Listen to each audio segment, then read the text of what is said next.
You're listening to Republic Broadcasting Network because you can handle the truth.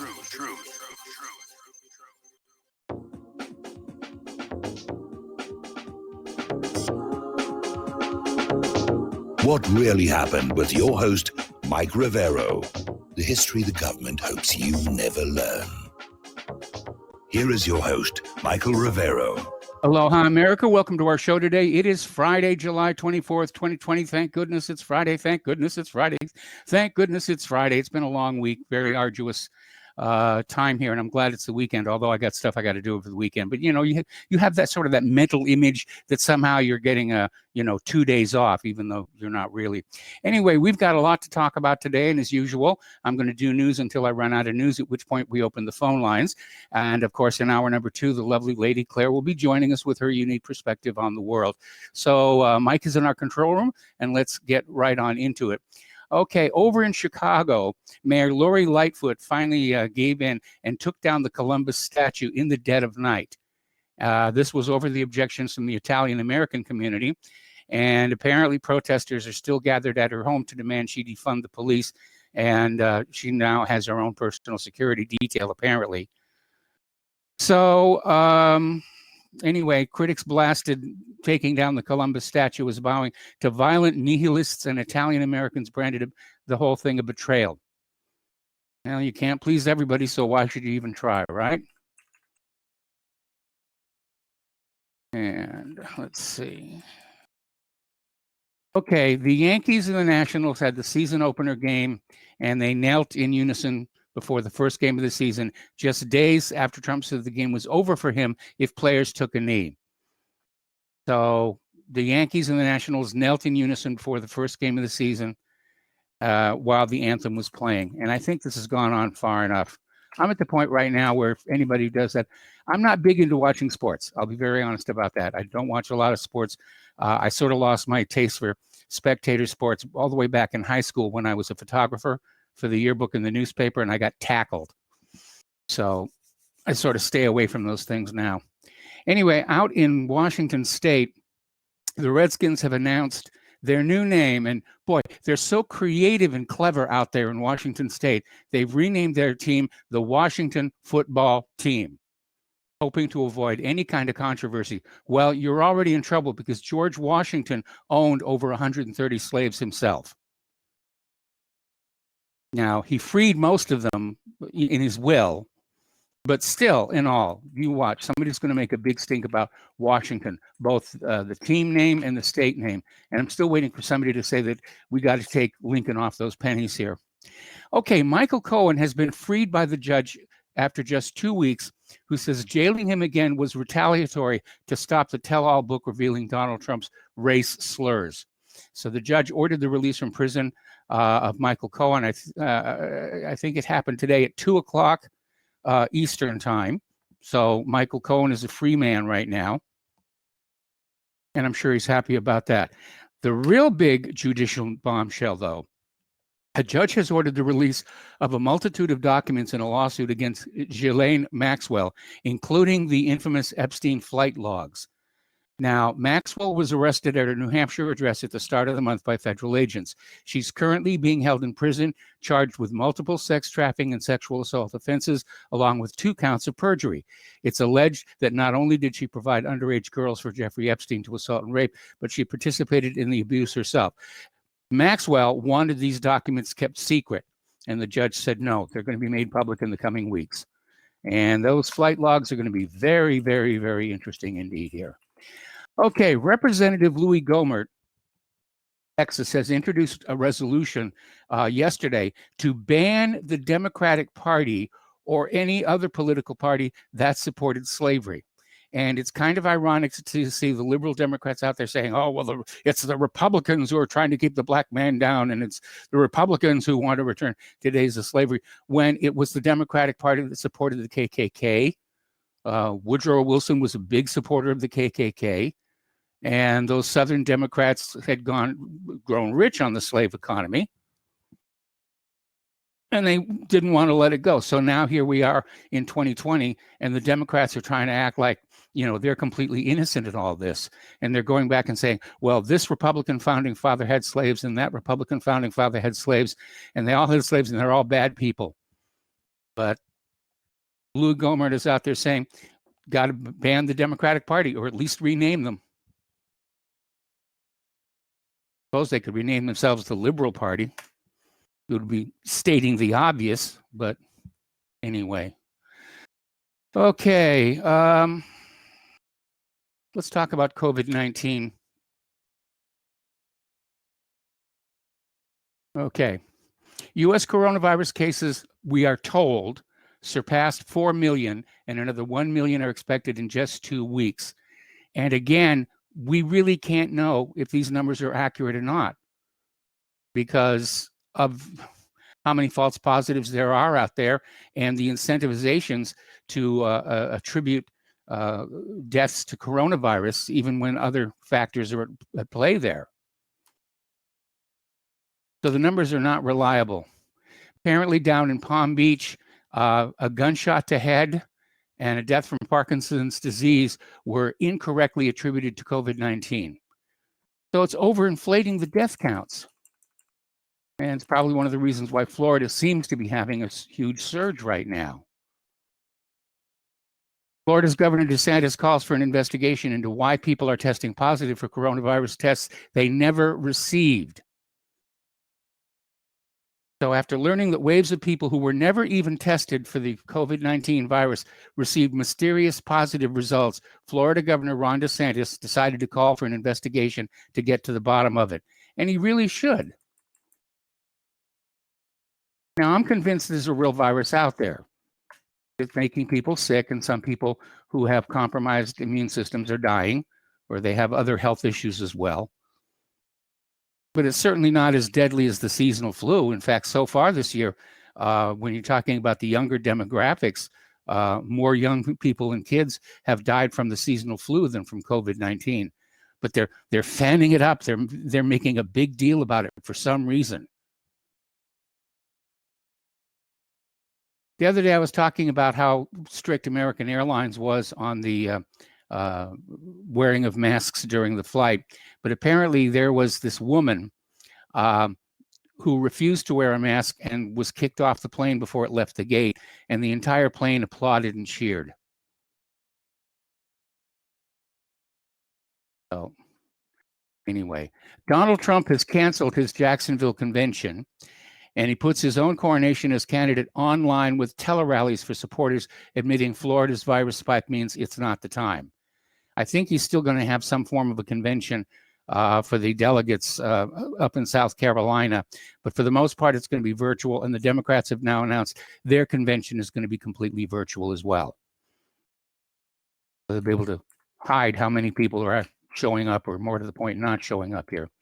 Donald Trump is admitting all schools cannot reopen and only will when districts decide it's safe, but says federal cash should go direct to parents to let them homeschool or go private. I think that's a very, very good idea. You know, if there's one silver lining to this COVID-19 cloud, it's that more and more parents are getting involved in homeschooling and getting involved in their children's education. And I imagine they're getting a few surprises as to what the current curriculum is teaching our kids. Common Core. All right, I talked about this yesterday, and I want to mention it again. We're seeing all these stories about how plea deals are being made, indictments are coming, Durham's got the goods. And my response to that is, sure. Yeah, okay, because we've seen this pattern before. You know, they're always coming out there saying, it's going to work. The system is going to take care of itself. Just sit back, relax, don't do anything, let the professionals handle the situation. And then nothing ever happens. Okay. There's another article over here this one from Daily Caller, saying that one is supposed to believe that Attorney General William Barr is in charge of the Department of Justice, and that on May 14th, 2019, he appointed John Durham, the U.S. Attorney in Connecticut, to conduct the inquiry to examine the origins of the Trump-Russia investigation and determine if intelligence collection involving the Trump campaign was lawful and appropriate. Okay? To date, there's nothing to show. And I think this is more dog and pony. The system does not attack itself. All righty, there's something going on over in Fort Hood. And by the way, Fort Hood is one of the forts that will be renamed if this bill to rename the Confederate forts named for Confederate heroes goes through. But apparently 3 soldiers have been found dead near Fort Hood in just 1 month. Apparently last Friday, Private Mehor Morta, 26 years old, was found outside the base in the vicinity of Stillhouse Hollow Lake, a reservoir that the U.S. Army Corps of Engineers operates. Now, officials haven't suggested that foul play was involved, and the Bell County Sheriff's Department is currently investigating the incident. But that's a lot of, because these are young men. They're in good physical shape because they're going through, the basic training and the exercises and everything. The Army does have doctors that keep an eye on these people. So what's going on over there? And I noticed they're sort of hemming and hawing about what the cause of death is. I mean, if he fell off a cliff, they just say, misstep, fell off a cliff, hit his head on a rock or something. But we've had 3 of these now, and they're very hush-hush about what's going on. Is it a rash of suicides? We know that suicides are a big problem in all branches of the military. Or is there some kind of a drug ring operating on the military base, and it wouldn't be the first time. And these 3 ran afoul of it. All right, turning to the international news, Israel's list of compromised officials suggests their guilt of war crimes. Now, what this is going on, the International Criminal Court has adjourned without issuing its ruling on whether Israeli officials will be tried for war crimes against the Palestinian people. Since 2014, when Gaza was destroyed during Operation Protective Edge. With an extended time frame until a ruling is due, Israel now has additional time to prepare for any eventual action taken by The Hague. And apparently it's already drawn up a list of officials who might be liable to be prosecuted for war crimes. They're making a list and telling these people stay inside Israel, because if The Hague says, yeah, you can be charged with war crimes, you can be arrested pretty much anywhere on earth in any country that's a signatory to the ICC. Now, yesterday we were talking about some stories about how the ADL is out there trying to encourage their supporters to find some way to justify what Israel's been doing to Palestine, in particularly the issue of collective punishment, which is a war crime under international law. But apparently, according to Haaretz, this list contains the names of 200 to 300 Israeli officials, most probably including Prime Minister Benjamin Netanyahu and Defense Minister Benny Gantz. The list has been drawn up in secrecy, not least because, as Haaretz pointed out, the court is likely to view a list of names as an official Israeli admission of guilt. An admission of these officials' involvement in the incidents under investigation. The existence of the list alone is likely to be viewed as such. Okay, yeah, here's where we're talking about the ADL. The ADL appears to recognize that annexation would violate Palestinians' basic human rights, enforcing a codified regime of nationality-based discrimination subjugation. In other words, racism, apartheid. And that, as a group ostensibly concerned with civil rights, this is in tension with its stated values. Now, this leaked ADL memo says the ADL needs to find a way to defend Israel from criticism without alienating other civil rights organizations, elected officials of color, and Black Lives Matter activists. Israel will be painted as akin to an ethno-nationalist country which continues to oppress and subjugate Palestinians. Hopes to avoid appearing openly hostile to public criticism of annexation while working to block anti-Israel legislation. That's what they hope to do. Good luck. I think most people have opened their eyes and realized that, Israel certainly says one thing and does something completely different here. Well, one of the things that we can look forward to is the end of all of these Holocaust court trials. They're running out of surviving Nazis. And a little bit of good news here. There was this 93-year-old man, Bruno Day. He was handed a 2-year suspended sentence after being convicted as an accessory to 5,230 murders. So the way Israel has approached this, and Germany's gone along with it, was you could be doing any job at these slave labor camps, and they're going to, find you guilty of being an accessory to everybody they claim died there, whether they died of disease or cholera or typhoid fever or were executed for trying to escape or something like that. And apparently he was tried in juvenile court because at the time that he was working at this as a tower guard in the Stutthof camp near Gdansk in Poland, he was only 17 years old. So they tried him as a juvenile and they gave him a 2-year suspended sentence. He's 93 years old, and his lawyer basically said, this is a good thing. He would not survive in prison for very long. I mean, 93, that's a good run. That's a good run. All right, well, down in Houston, there's a big question mark hanging over the Chinese consulate because the head of the consulate won't commit to closing the office, which was supposed to happen today. And this is defiance to the State Department's demand. Now, Kai Wei, the Chinese consul general in Houston, said China is protesting the closure order. His office will remain open until further notice. Meanwhile, in a little bit of tit for tat, China has retaliated against the United States by directing that one of the American embassies in Guangzhou, I think it is going to be closed. So a lot of provocations going on. Article that came on out of the Wall Street Journal. The U.S. is positioning military assets around Asia to counter China, according to Defense Secretary Mark Esper. What's China doing? China's not sending their ships over to the Eastern Pacific. They're not, rattling their sabers. The aggression is all on the side of the United States. Look at the war pattern for the last 2 decades and look at who's doing the invading and the threatening and the blustering and the bluffing. And it's not these other countries.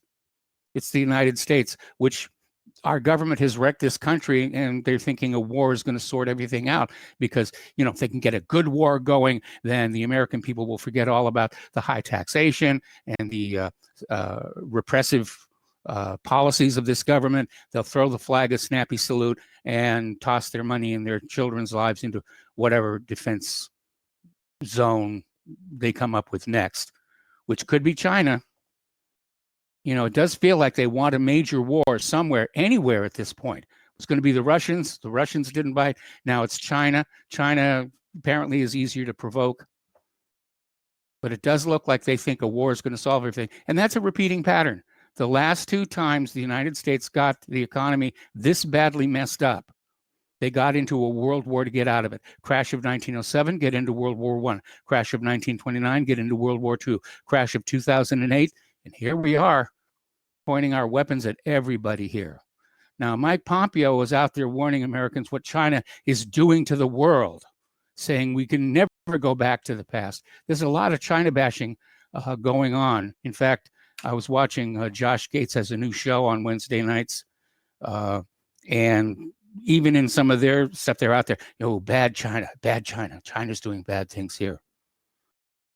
Anyway, Secretary of State Mike Pompeo called on leaders around the world to unite against the Chinese Communist Party, warning that if the free world doesn't change that, communist China will certainly change us. Boy, does that sound familiar. That's what we were being told back in the 1950s when the Cold War with Russia. We had to watch out for the commies. The commies were coming. They were going to give us socialized medicine. They were going to do all kinds of terrible things like, equal wages for everybody. And, that was just not the American way. Now, Pompeo is trying to apply the Syria, Iran, Venezuela model to China, and he's calling for a people's uprising in communist China, which means they're already sending in agent provocateurs to try and kick off some rioting in the streets. Okay? Given the Chinese culture and the Chinese people's inherent obedience to authority, I don't think it's going to work, but it is going to anger Beijing. they're going to get really ticked off. Okay, do you remember a while ago when Turkey sort of went its own way and the U.S. canceled a contract to provide them with F-35 and supports? Well, apparently the U.S. Air Force is going to buy back the Turkish F-35. We're going to take a break for commercial. We'll be right back after these few words.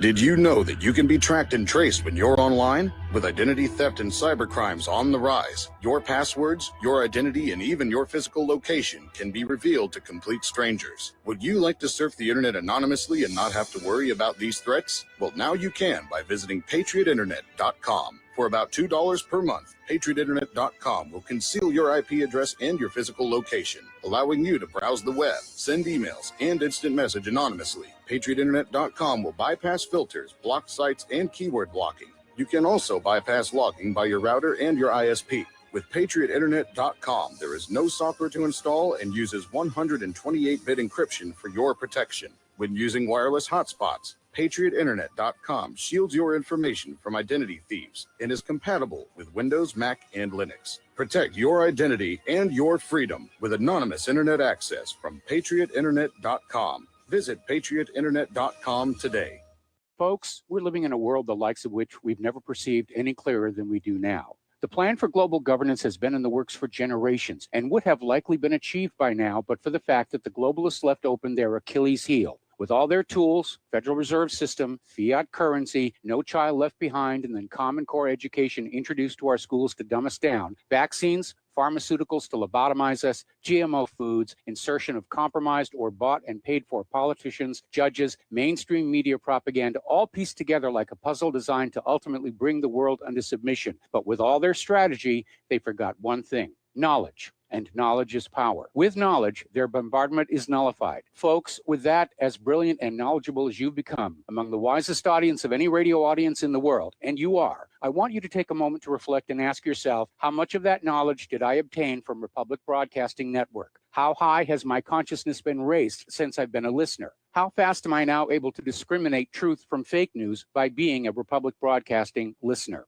How clear am I now able to see the world since I've been listening to RBN? Ask yourselves those questions, folks. Then ask yourself, what is that knowledge worth to me? Like my morning coffee, how would I survive without it? A voice of truth in a sea of lies. Do we not all need to make sure it survives? Like public broadcasting, we are now finding we can only survive with listener support. Censorship, advertisers being attacked, truth itself being attacked. It's the only way through this. We at Republic Broadcasting humbly ask you to become a supporter. Look at your budget and make a determination of what Republic Broadcasting is worth to you and what you can afford on a monthly basis.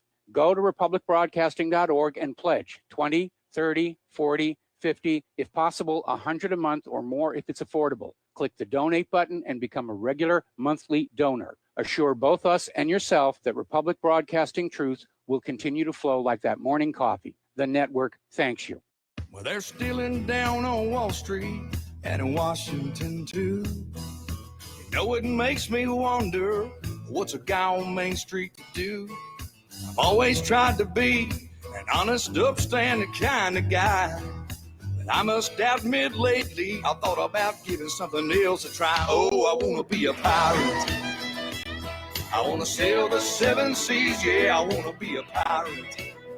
Welcome back to our show here, and a reminder, the postal address where you can send a check, money order, or if you prefer anonymity cash, is Republic Broadcasting Network, 2251 Double Creek Drive, number 302, Round Rock, Texas, 78664.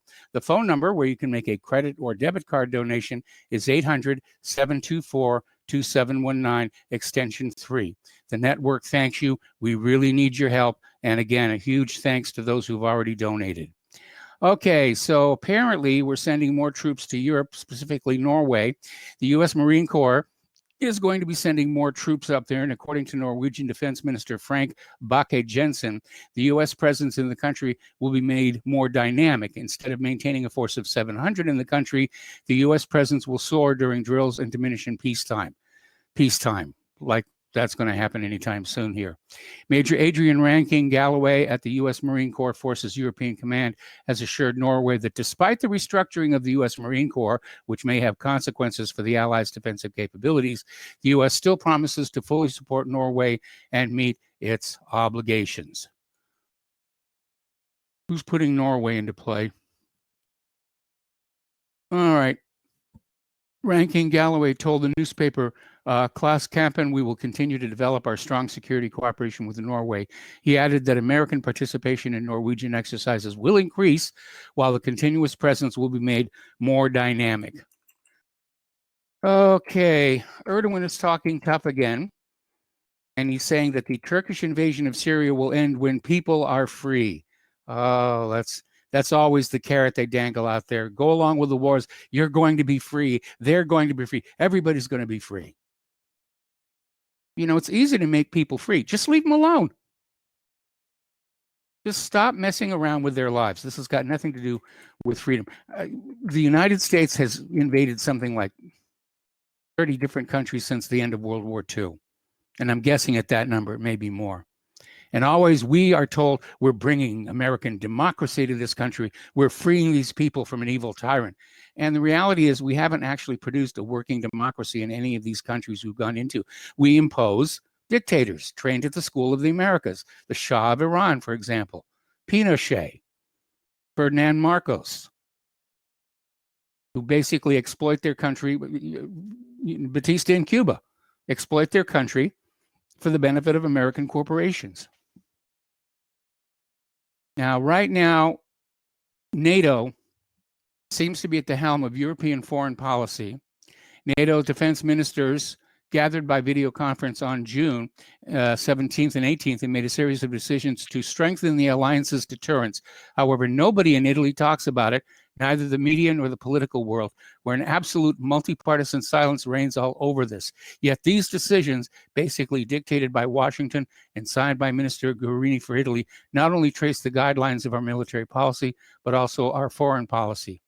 First of all, announced the Secretary General Jens Stoltenberg, NATO is preparing for a possible second wave of COVID-19, against which NATO has already mobilized over 500,000 soldiers in Europe. What are they going to do? Shoot the virus? Stoltenberg does not clarify how NATO can predict a possible second virus pandemic with a new lockdown. So COVID-19 is now becoming an excuse for more wars. Okay, let's talk about the economic news here. Silver begins a big upside rally. So if you invested in some silver coins, huzzah, huzzah, huzzah.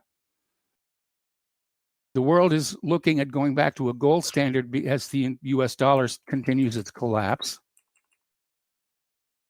Now, the Baltic Dry Index sinks to a one-month low as global rebound hopes fade.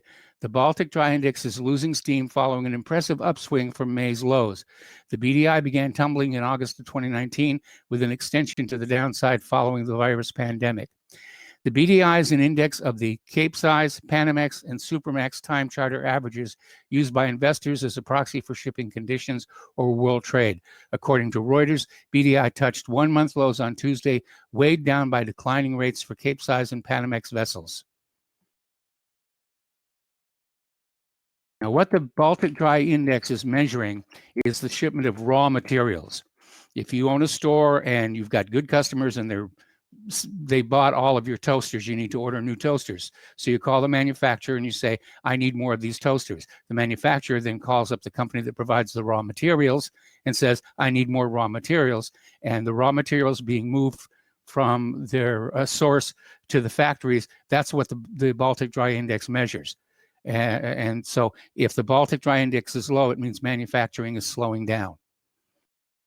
Treasury Secretary Stephen Mnuchin says Republicans want to replace the $600 a week unemployment boost by giving the jobless 70% of whatever their old wages were in a new coronavirus bailout plan. And says this will be a replacement as part of the fourth economic stimulus bill responding to the coronavirus crisis. Okay, let's talk about the Three Gorges Dam. China is now admitting that, yes, it has moved slightly. And they're saying it happened just last weekend, a week ago, ignoring all the prior reports that said something is going on down there. All right, we're going to take another break for commercials. We'll be right back after these few words.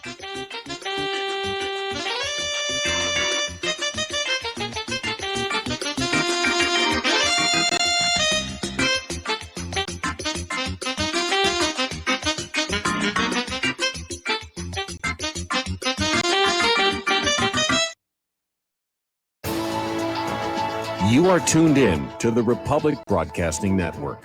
Visit our website by going to republicbroadcasting.org.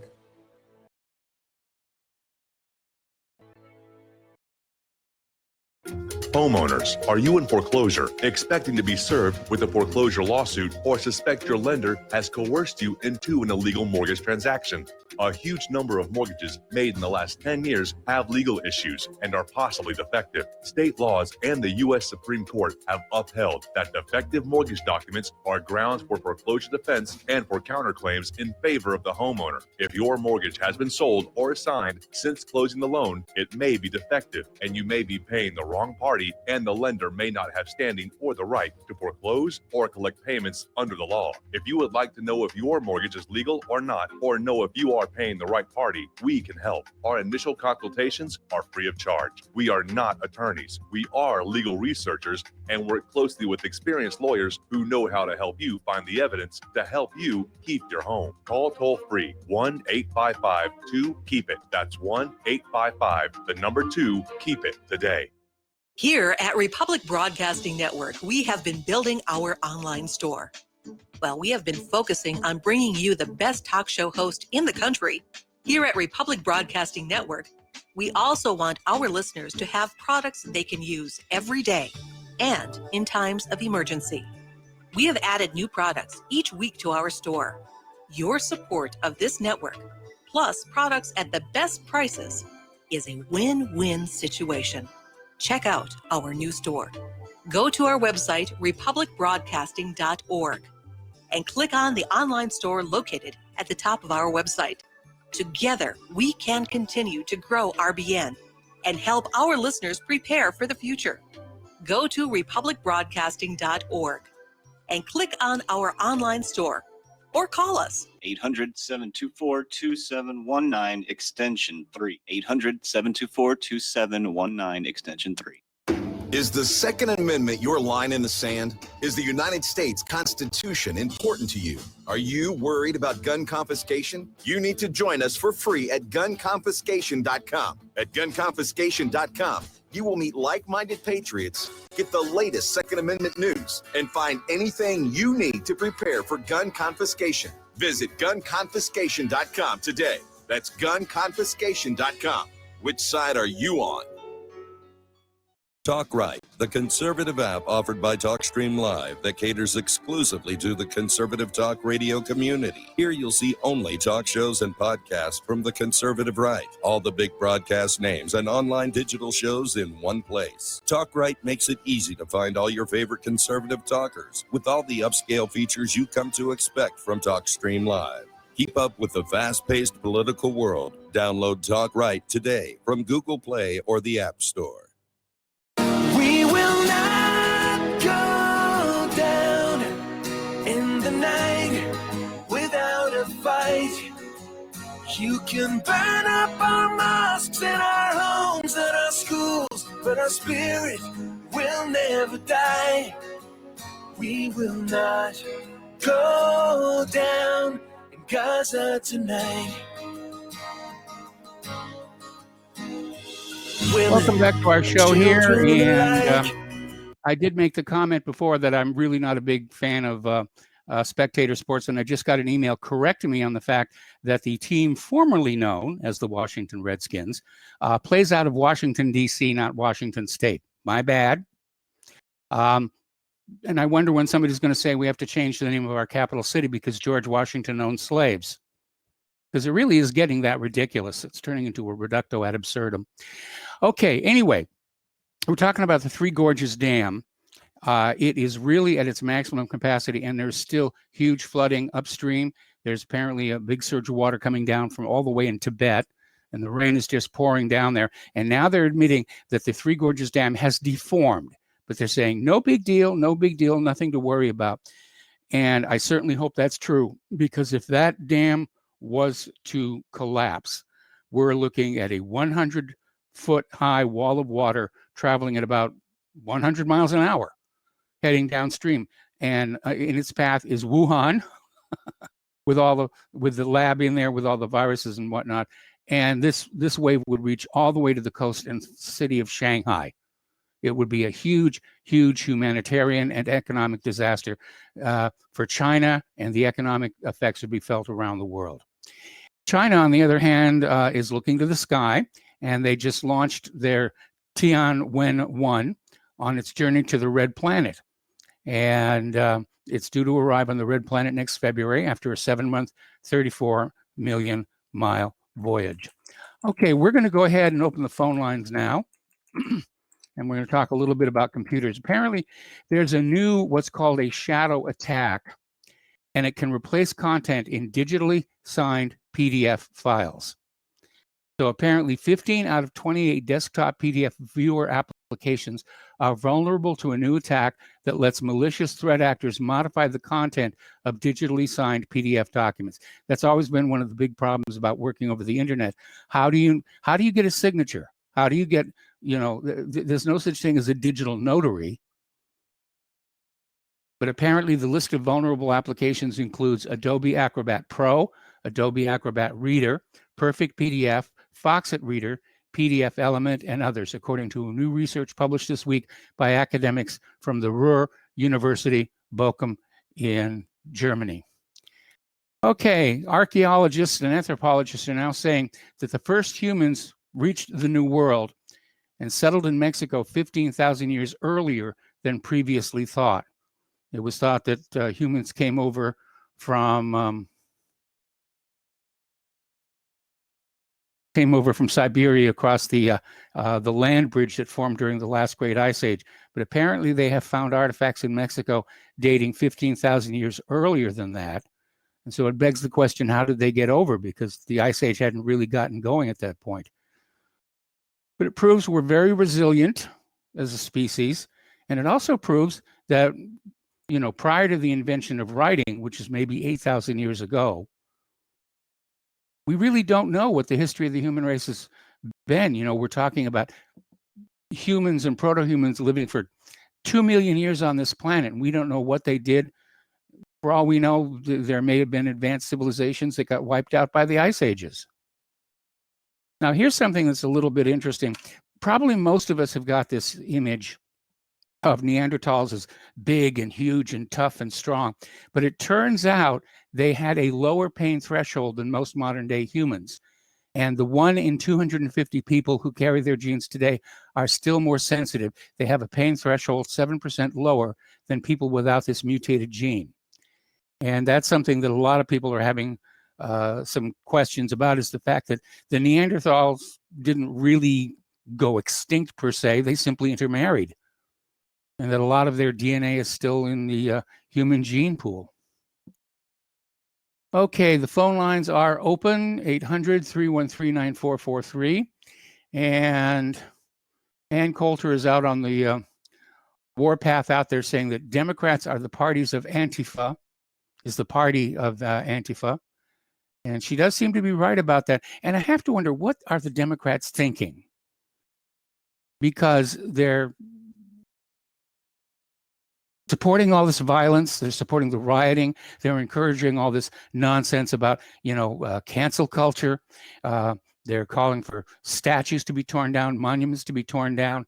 And it almost seems like they're trying to erase our history in order to replace it with something else, a mythological past that can be used to manipulate and control us.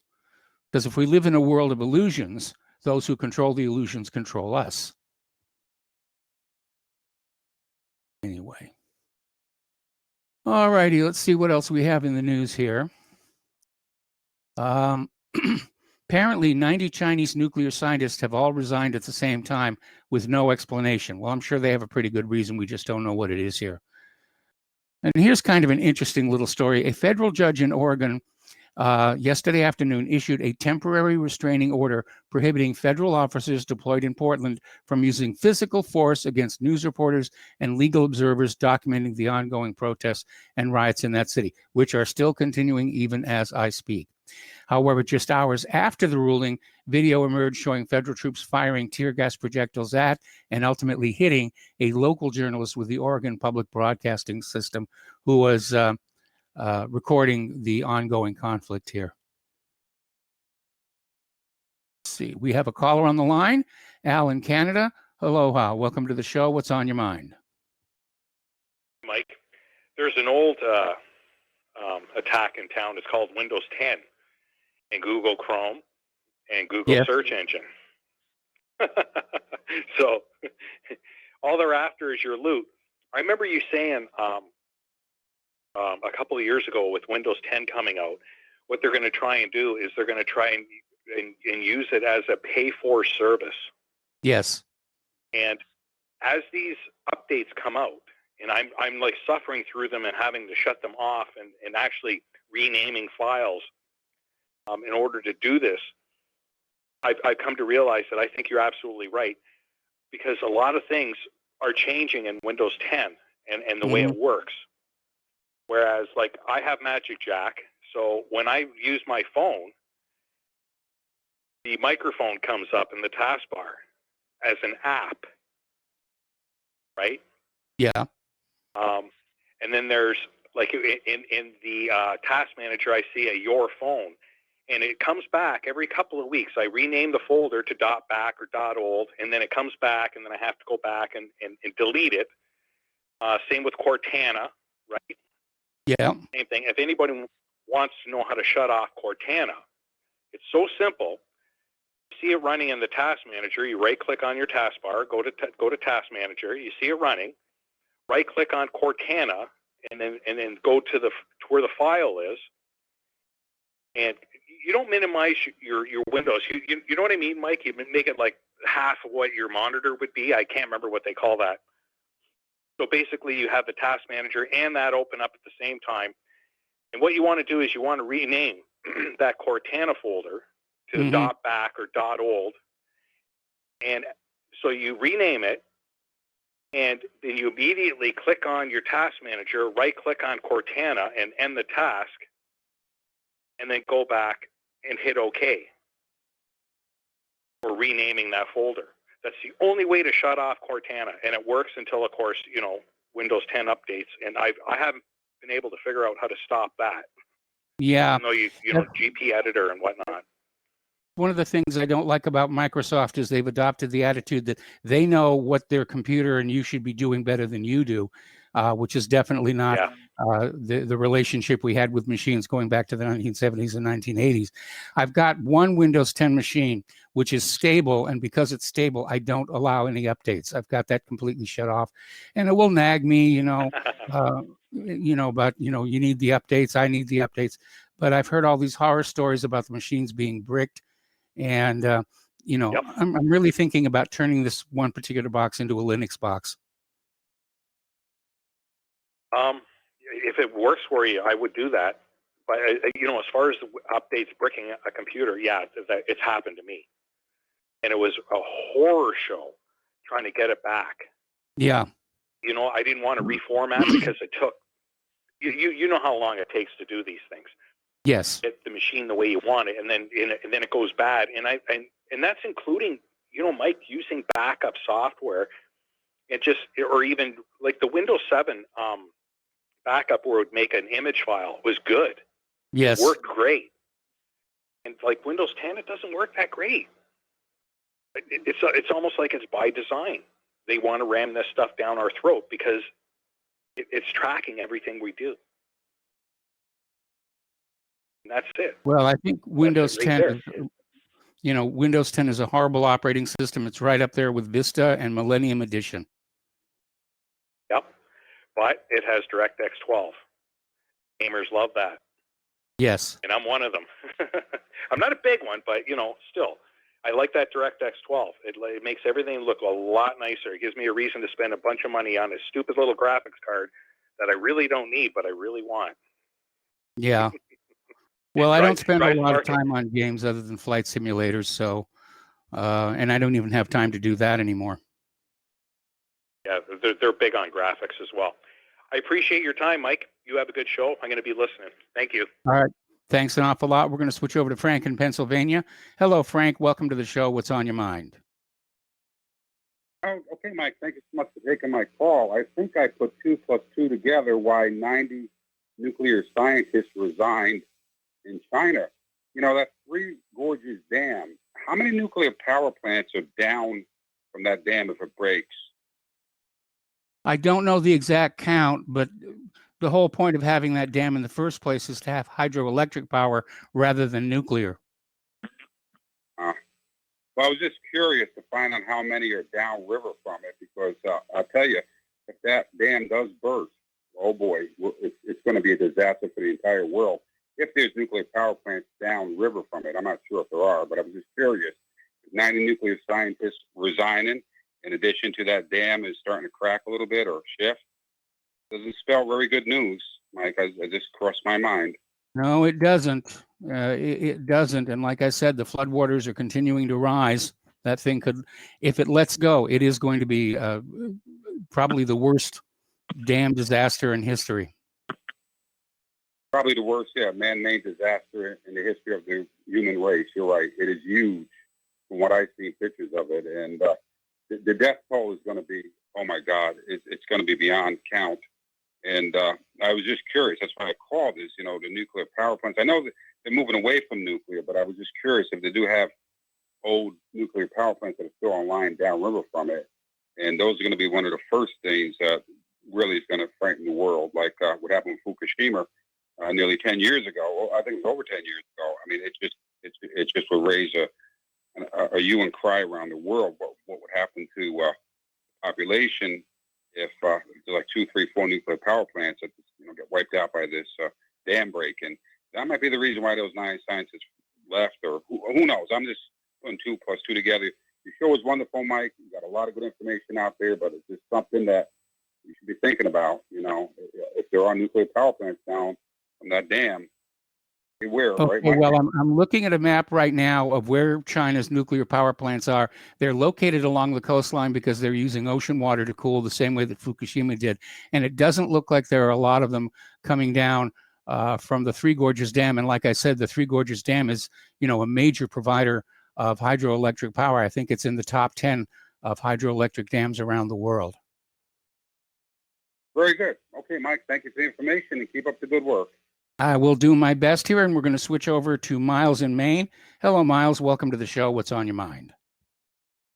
Good afternoon, Michael. Yeah, I was hoping maybe they could get to work in China and move in the Great Wall and make it a retaining wall for the three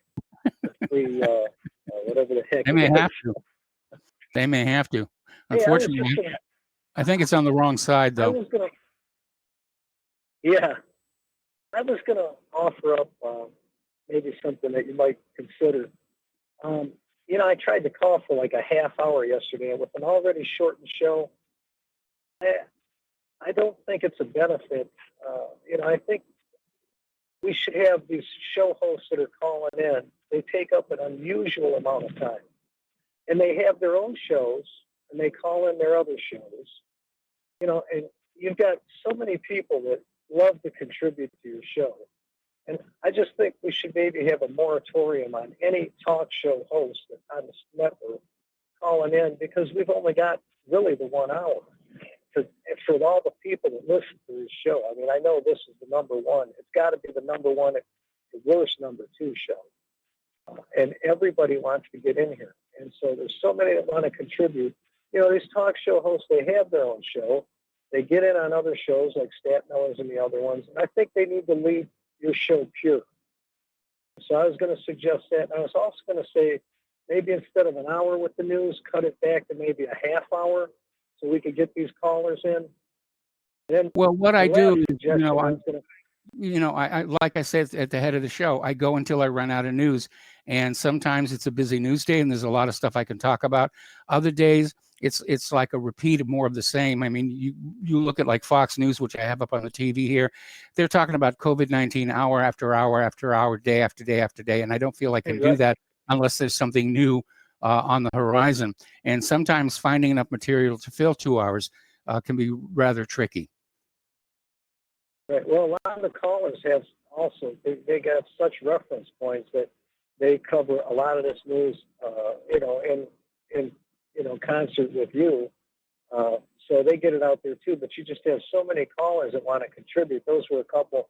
And then I had one more comment what I'd like to see. This is like my wish list, but I'd love to see maybe just the last half hour of one of your shows that you had Tom from Florida ride along as a shotgun as like a co-host, and let's hear what that would be like. And then you could have Dustin calling in, which, by the way, I don't know.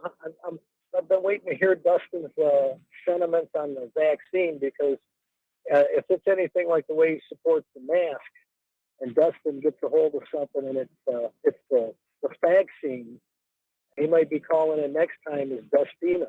So, I was wondering what his sentiments were with these vaccines, because they are dangerous as all get out, as are these masks, so very negative to your health. Do you know what his position is on the vaccine? No, I don't, but I'm sure he's going to call in and tell us. Miles, I got to let you go. We got to take a break for commercials and back with more phone calls.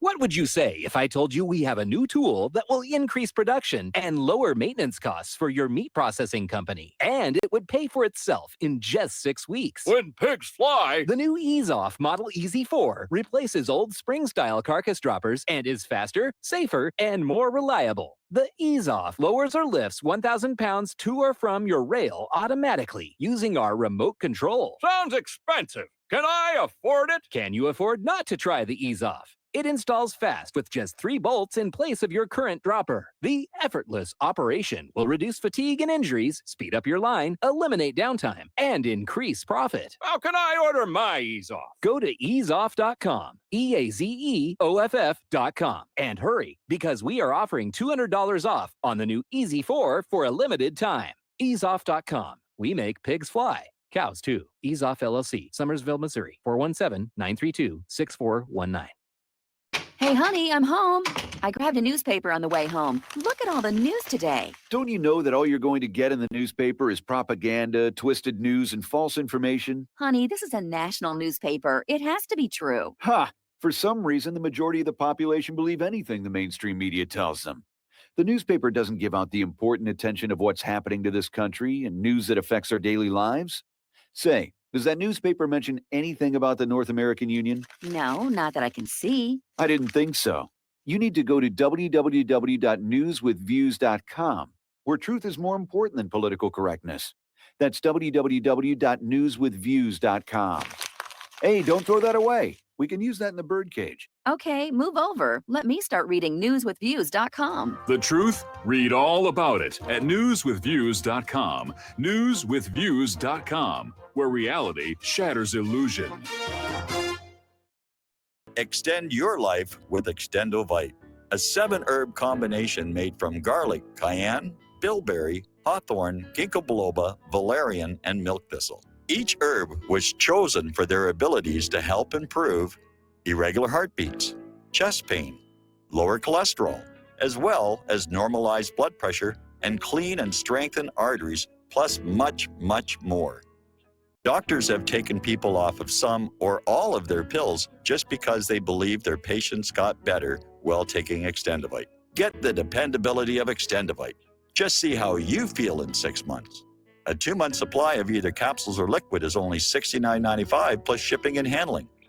Call 1-877-928-8822. That's 1-877-928-8822 or visit heartdrop.com. Extend your life with Extendovite. What this country is coming to, I sure would like to know. If they don't do something by and by, the rich will live and the poor will die. Doggone, I mean the panic is on. Can't get no way, can't draw no pay. Unemployment getting worse. Welcome back to our show. We're going to go right back to the phones here to Joe in Tennessee. Hello, Joe. Welcome to the show. What's on your mind today? Hey, Mike. How you doing? Doing fine. Since they're forcing us to wear masks now, I went out and I ordered a couple different masks. I got the Trump 2020 mask. Good. Keep America Great. Yep. Blue on one side is that, and the other side is the American flag. So when I wear that around, I get a lot of compliments. People want to know where I got it. And the other is a Confederate flag one, and that one I've gotten a few comments on also. I figure if they're going to use these authoritarian, rules on me, then I'm just going to rebel in my own way and throw it right back at them. They say, hey, that's, you can't wear that mask. I say, hey, you're the one telling me to wear a mask, so what do you want? You just, Well, there's so no anyway, I making hope, people happy. yeah, it's just a good way to be rebellious against, this kind of authoritarianism. And, I kind of think that that's important to maintain, even though it might seem small. You'd be surprised how many people give me thumbs up or wink or say, "Hey, I like that mask," and it's kind of good to share that with other people, give it some form of camaraderie that you're not alone, because they try to make you alone. They try to isolate you, especially as white conservatives and populists. They trying to split us and isolate us, that's what communist Stalinists do. They did it to the kulaks. They demoralize you. So one guy with a pistol can tell you all to get on a railroad train when 10 of you could have just jumped the guy. Well, when you're demoralized, you're isolated. They can do that. They can manage you better, like cattle. Yes. So it's important to even a slight, simple forms of rebellion are actually very important, and it's very infuriating for the power structure when you do that. They understand it, whereas most people, it seems petty, and they know, oh, what are you wasting your time? They don't seem to understand that it is a big threat to the powers that be when you rebel against them. It's like that speech in The Ant's Life. Yes. Just stand up. But I wanted to talk yesterday. I had a caller, Glenn, who talked about the McCloskeys. And, I've been overseas, but I've kind of been somewhat aware of this stuff that goes on. But I think the McCloskeys are a complete setup. I think this whole thing is a false flag, basically. I mean, the McCloskey family, he's like some kind of a lefty trial lawyer. And the whole setup, them standing there with the guns, her gun doesn't even work. I mean, it's really, first of all, I don't believe in making heroes out of lefties, period, because him and his politics are the reasons why the left wing is in power, the reason why there are rioting going on, the reason why they don't crack down on it. So I would have liked to seen the group of vandals just grab him and roast him alive, because he's a lefty and he deserves to reap what he sows, so to speak. We're getting into some of painting with a broad brush. There are lefties who are, real problem. There are some lefties who've got really good intentions, if not poor execution. Anyway, listen, we got to let you go. Take a break for our station identification. We'll be back with the Lady Claire after these few words.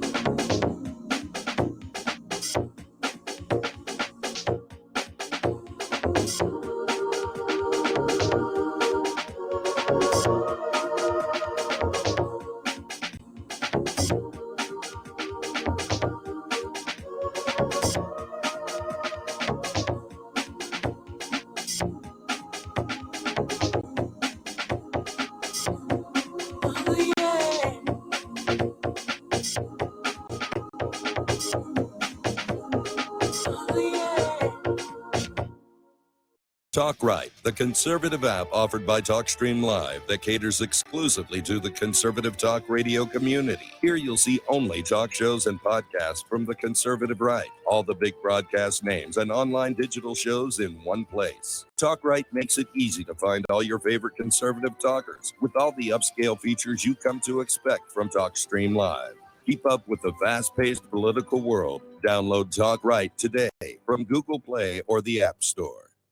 The Republic Broadcasting Network late night premiere show of Red Pill Hardcore is hosted by activists that want to hear from you, the listeners, so that you can get involved in the activism. Please call in at 800-313-9443 at 10 p.m. to enter the discussion. To book yourself as a guest, call our studio at 202-657-5715 or contact RBN staff. Remember, keep it real and take the red pill. This is RBN, the Republic Broadcasting Network.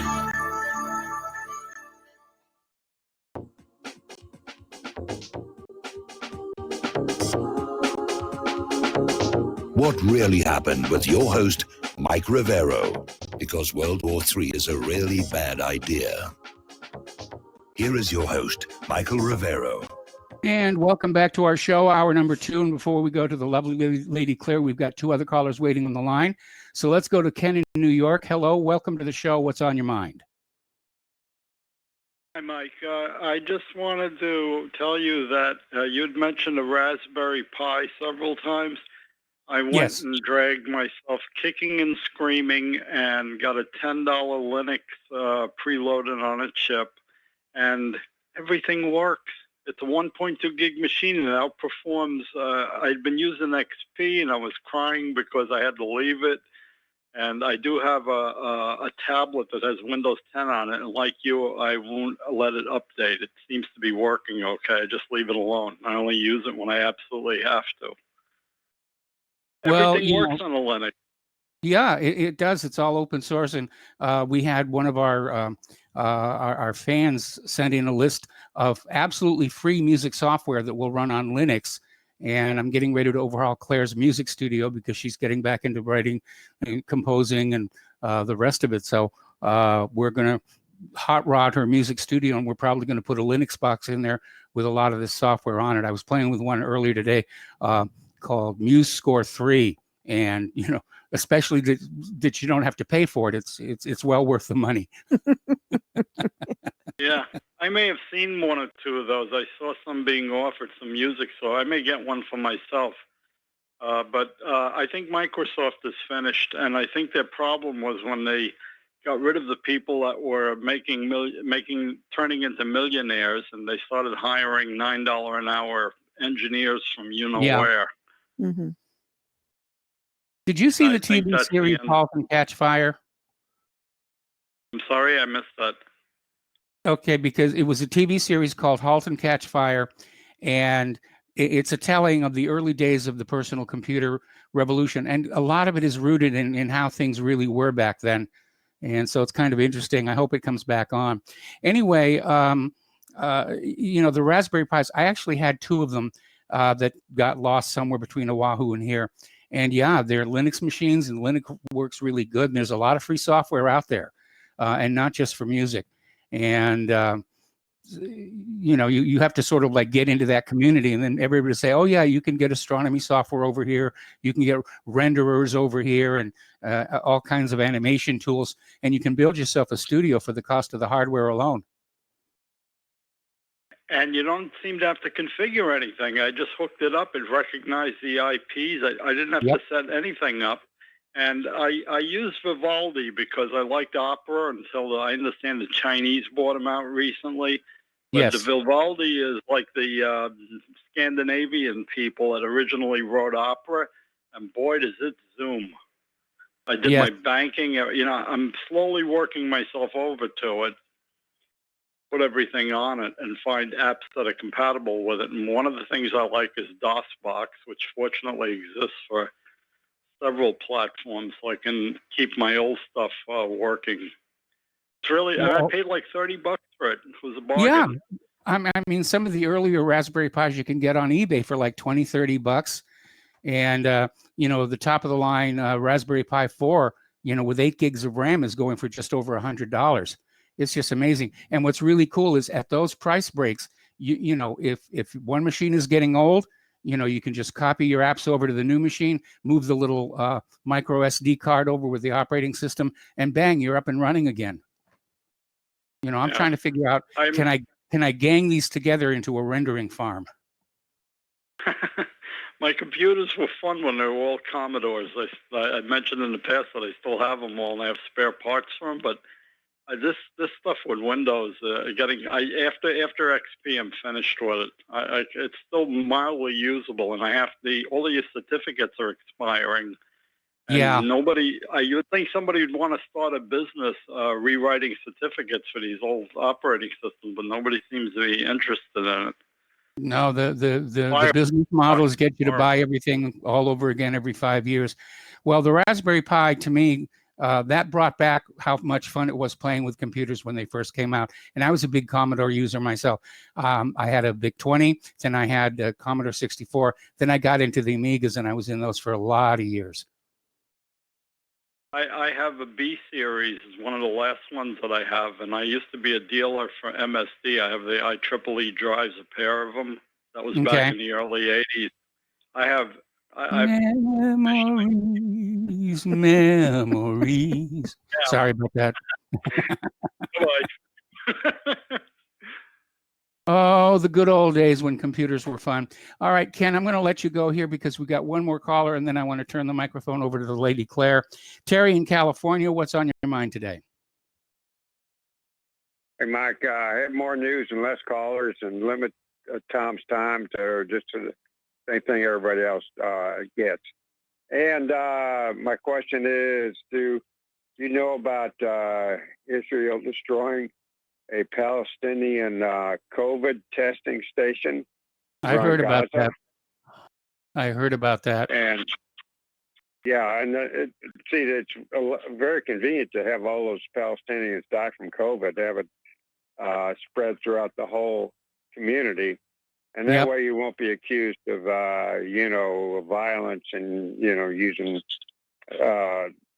tactics to get rid of the people that you're oppressing. It's still a form of collective punishment, and it's still a war crime.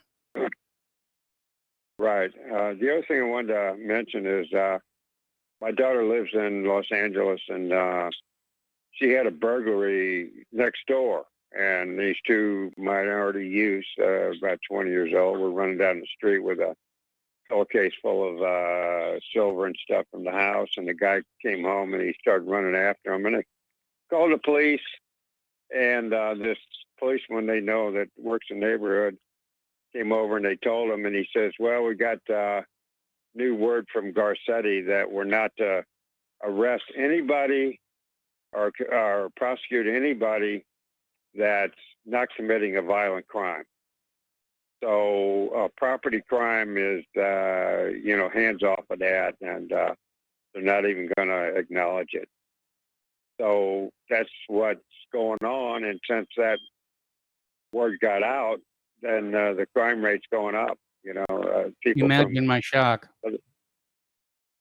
Yeah, other neighborhoods are coming in now, and they got a free reign. And if you jump on them and do bodily harm, then you're the criminal, and you can be prosecuted for a violent crime. So things are backwards, like David Icke says, they're upside down, Yeah, they really are. So, okay, Mike, it's time for me to go and for Claire to come on. So it certainly is here. Thank you for the phone call. And for those of you watching on YouTube, this gorgeous creature sitting next to me is the lovely Lady Claire. And Lady Claire, what's the first thing you want to talk about today? Well, the first thing I want to talk about is just the degree of nastiness and intellectual dishonesty we're seeing coming from Congress all at the same time. This comes to us from Zero Hedge. Apparently, Alexandria Ocasio-Cortez dropped the F-bomb on the House floor after refusing to accept apology over an insult. Now, this whole thing started on Monday when Republican Congressman Ted Yoho reportedly called AOC disgusting and out of her freaking mind after she asserted that the riots and looting across America was because of poverty and unemployment. Now, here is how she is characterizing looters. Maybe this has to do with the fact that people aren't paying their rent and they're scared to pay their rent.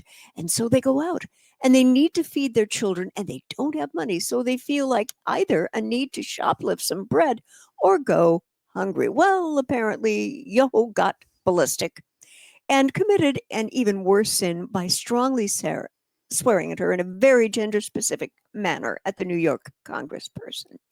Now, Yolo apologized on Wednesday for the, as he put it, I think this is amazingly, ridiculous, abrupt nature of the conversation, but neither admitted nor denied the profanity. And he said, having been married for 45 years with two daughters, I'm very cognizant of my language. Offensive name-calling words attributed to me by the press were never spoken to my colleague, and if they were construed that way, I apologize for the misunderstanding. Now, folks, I'm about to vomit here. Excuse me. How AOC is characterizing the protesters is horrific, and that she does not seem to see the difference between a peaceful protest and looting or stealing. There's a logic chip that is missing here. But the Republican congressman with a long-term marriage and two girls is just as repugnant in his response. Now,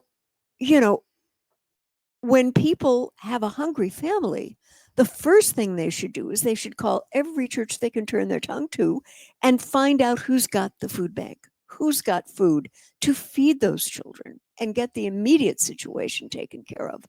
But looting, stealing, that's about. I mean, you're not going to be able to eat a Nike sneaker or a 4K television set. No, you can't.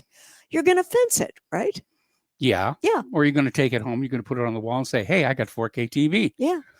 Aren't my Nikes cool? Right. I mean, that she cannot seem to distinguish between looting, legitimate protest, and legitimate need. Mike, I think we have some logic processes that are more than a little messed up here. Well, that's kind of Alexandria's way, which is why sometimes we refer to as Alexandria occasionally has a cortex. Yes. Okay. There's another article here, Cold Wars and Profit. Now, this comes to us from Craig Murray via consortiumnews.com. If you've never gone to this site, you might want to try it. I think you're going to find some responsible, sober reporting, sober blogging. And the way this starts is, if an asteroid runs into the Earth, any surviving press will blame it on Russia. Yes, okay, or Russia China. bad. Yeah.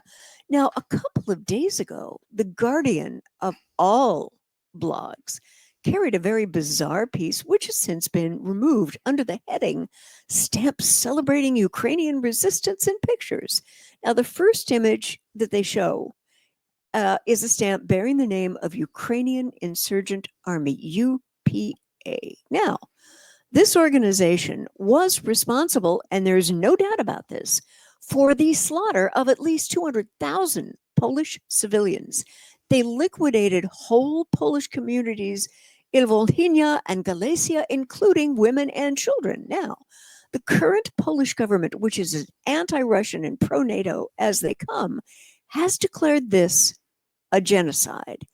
And the article goes on to talk about seizing local opportunities to exterminate rural populations and seize their land and assets, be they Polish, Jewish, or Gypsy. But any kind of balance with a reasonable person would have to conclude that the UPA was a terrible phenomenon. And there's no more defense about this than a display of Nazi art with no context. In fact, The Guardian's very brief text was still worse than no context. And they talk about a Ukrainian photographer collecting 20th century stamps issued by Ukrainian groups in exile during the Soviet era. Artists and exiles around the world would use the stamps to communicate the horrors of Soviet oppression. And the article writer said these stamps show us the ideas and values of these people. who they really were and what they were fighting for? No, they do not. The powers that be want to blame Russia and China for everything going wrong, but have utterly zero evidence of them doing what they're being accused of.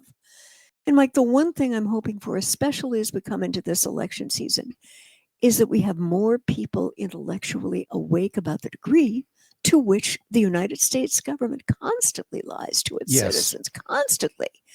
And I don't know how you feel about this, but my awakening as a political adult happened right at the time of Vietnam, because a lot of kids, young men who were drafted, A, didn't come back. Yes. Or B, didn't come back all in one piece.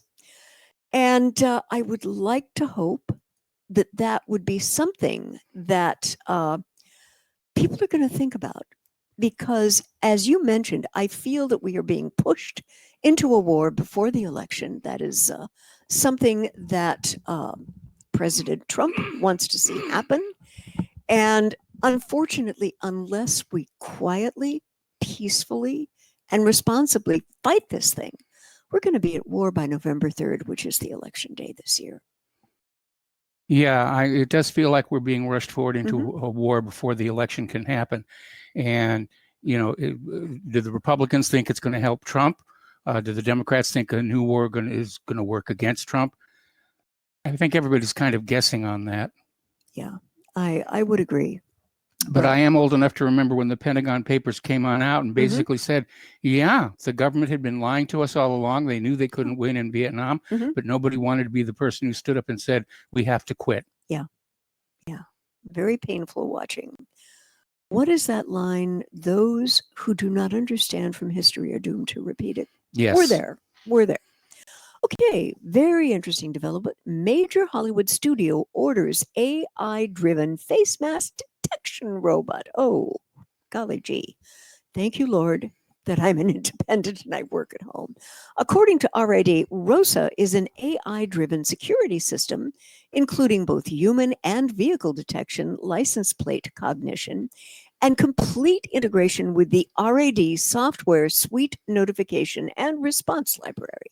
Now, the guy who founded this company, Steve Reinhartz, said ROSA records violators and repeat offenders of those who fail to wear the masks. And the ability to record violators, and particularly repeat violators, gives high-profile end users such as this one options for enforcement and general security. It's great to see this first order specifically come for this technology within a very short period of time from when we announced it. And as ROSA gains popularity in Hollywood, a much wider release of the wall robot is expected, due mostly because half of the country is now under mask requirement orders as virus cases and death soar. So, Mike, what's next here? Making sure bathroom breaks aren't too long? Following people who have a habit of not towing the corporate line? What happens to a serial offender here? Will they get written off of all companies' potential hire lists? The possibilities for abuse of this system are absolutely endless and does not bode well for people who are in any way, shape, or form mavericks at work. Okay. This was a very concerning article that I read. Apparently, 75% of adults say social media companies wield too much power and influence over politics. Now, this was from Pew Research. And their research, their questionnaire found that 72% of American adults think that this is true, that social media companies wield way too much power and influence over politics. And in the age, Mike, of deplatforming and demonetizing people who use social media, and their message might be different or controversial, I don't blame people who hold this kind of an opinion, because I do too. Absolutely. I mean, I was raised in a world where freedom of speech meant exactly that. Yeah. Mm-hmm. And, you know, when the internet was originally designed, it was all peer-to-peer, and there was no way to control the content. Right. And then all of a sudden, these large companies like Google and Facebook get set up, and everybody starts sending all their traffic through what are essentially these choke points. Yep. and the choke points are now being used to filter what we're saying. Mhm. And I think that if somebody could document the business relationship between Facebook and Google and so forth, Mhm. and the U.S. government itself, Yes. it would be a clear violation of the First Amendment. Yeah. Yeah. Well, they have become sort of the government's fourth arm, if you will, of surveillance. Yeah, well, not just surveillance, Mhm. but control of what we're saying. Yeah. It's very, very Orwellian. Yes. Oh, there was a wonderful T-shirt I saw a couple of weeks ago on one of the blogs. It said, "Make Orwell fiction again." I like that. I like that one too here. Okay, we're coming up here on a commercial break, and we'll be back with more of the lovely Lady Claire after these few words.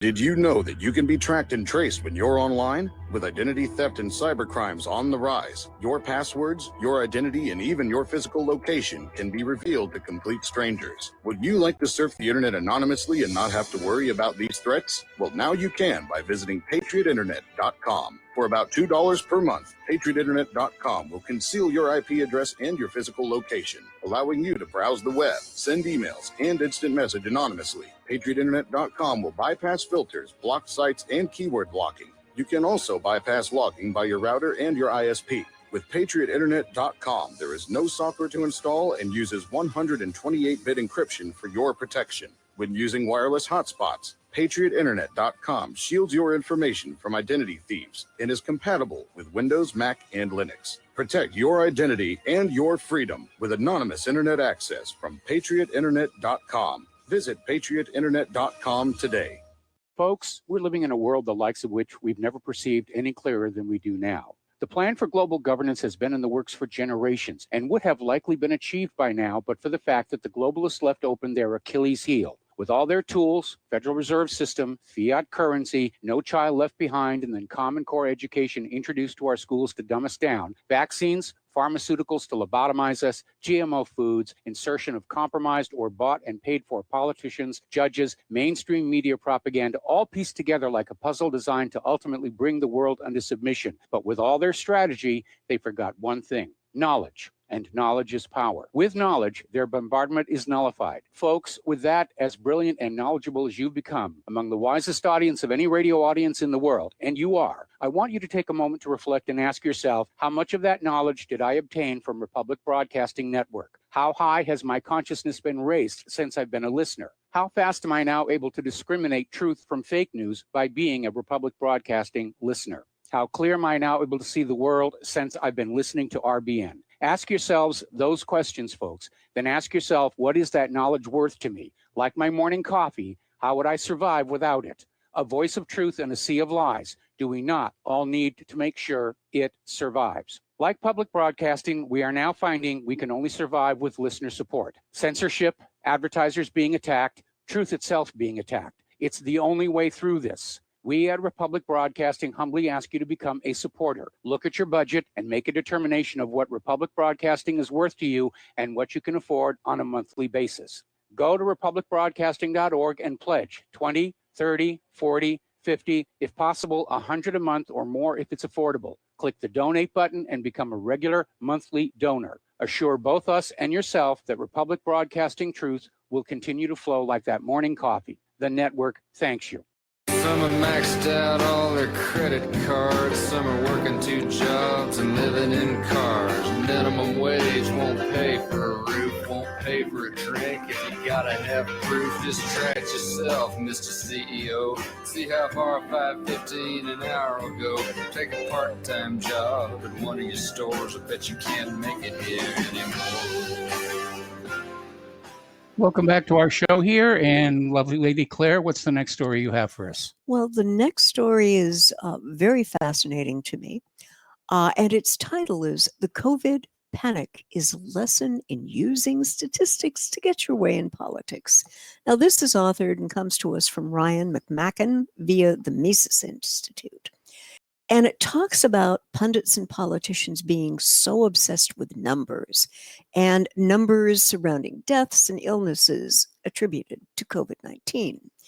When the advocates for coerced lockdowns, business closures, and stay-at-home orders finally prevailed, a minority nonetheless did ask, what are the negative effects of these measures? Now, these people were thoroughly ignored. They didn't have continually updating, media-friendly, easy-to-access numbers on their side.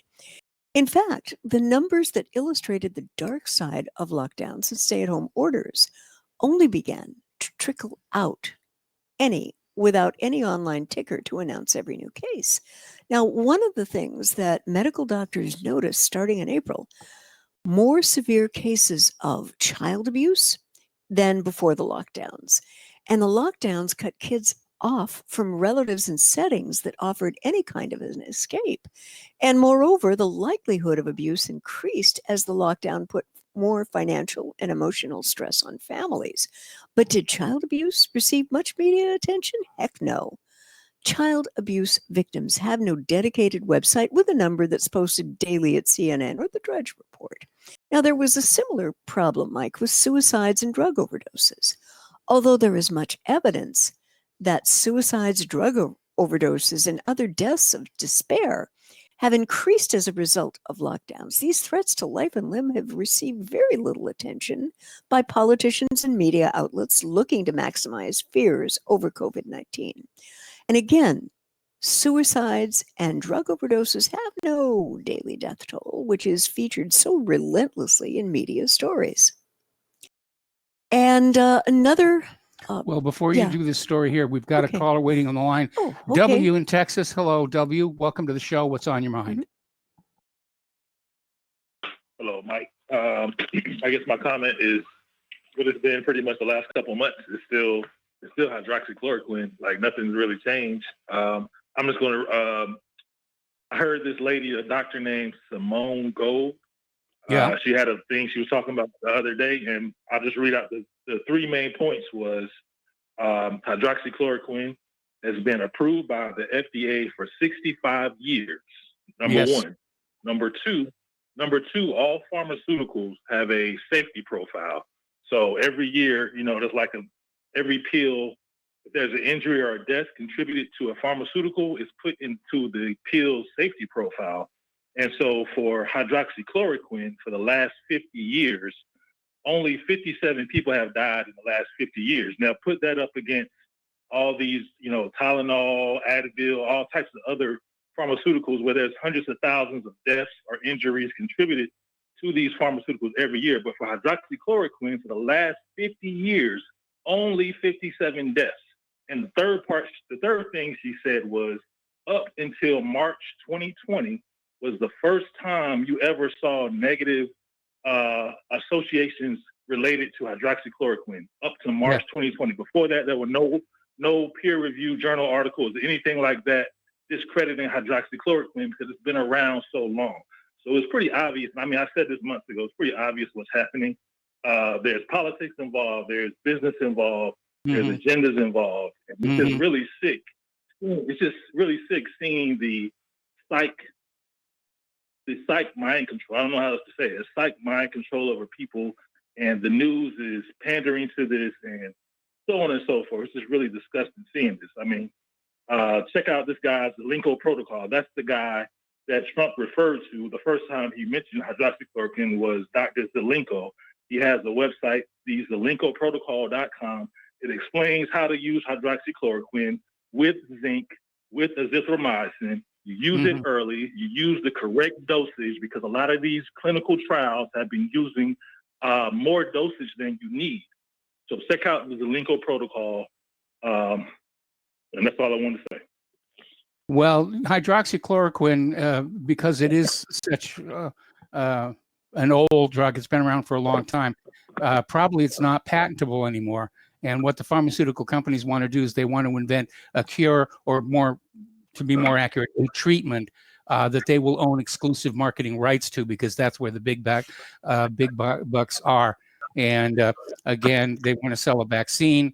They want something that people will keep coming back and getting year after year, like the flu shot. There may be a yearly COVID-19 shot that we're going to all have to fork over our money for. And I'll add this, $20. That's how much the whole protocol costs. $20, azithromycin, hydroxychloroquine, and zinc. $20. So obviously, it's pretty obvious what's happening here. That's all I want to say. Thank you. Absolutely. Well, thank you very much. We're going to let you go. We got another commercial break coming up here, and then we'll be back to the lovely Lady Claire after these few words.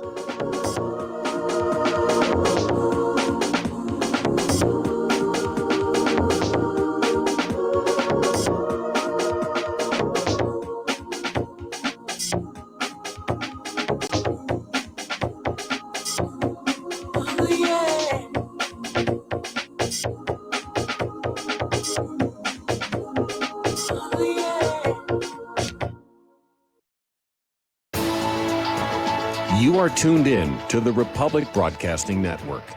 Visit our website by going to republicbroadcasting.org.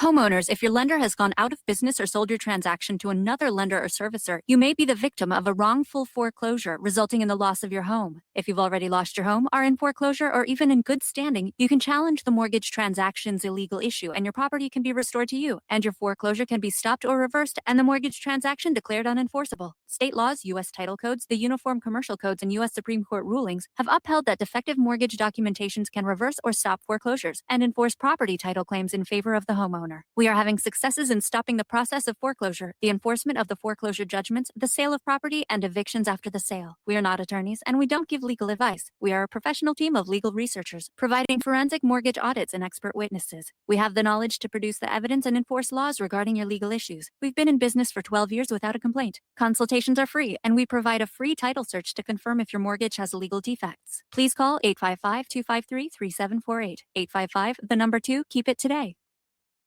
Tired of being lied to by mass media? It's growing more and more apparent today that news is received less and less through standard media outlets. Even with a growing audience every day, RBN is beginning to direct more efforts into social media. Social media and the use of the internet is fast becoming the primary source of people for news, regardless of demographic. RBN has set out to provide some of the best news on the internet through republicbroadcasting.org, and also has begun to use the tools to our advantage by way of social media. Republic Broadcasting is now operating a Facebook page to function as yet another avenue to have our collective voice reach new audiences across not only America, but across the globe as well. The Facebook page features not only news, but also an RBN player to listen to our broadcasts.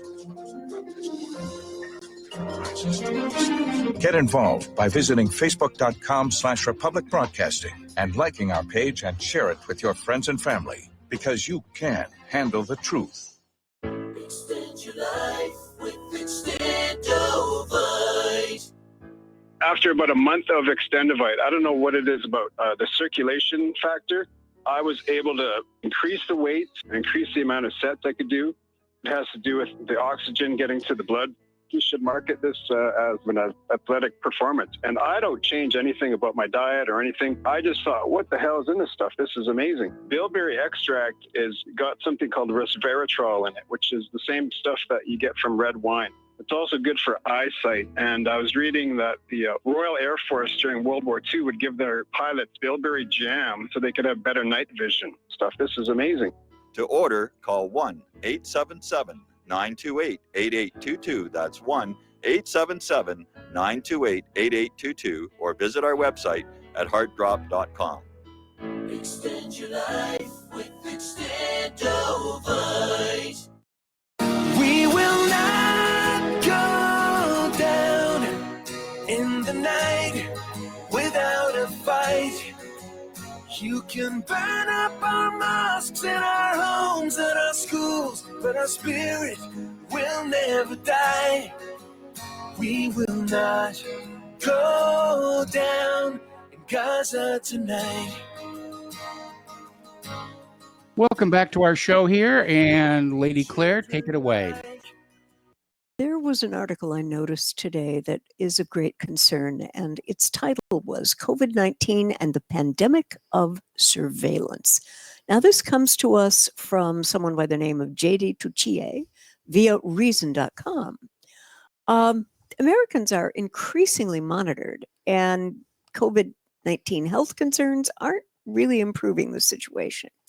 Now, the author of this says the nearest entry to him is in Prescott Valley, Arizona, where police department is among the hundreds that have partnered with Ring, the Amazon-owned doorbell camera company. You've seen the commercials, Yes. right? The Ring partnerships do not give police live feeds, but they can request video recordings regarding a specific time and area.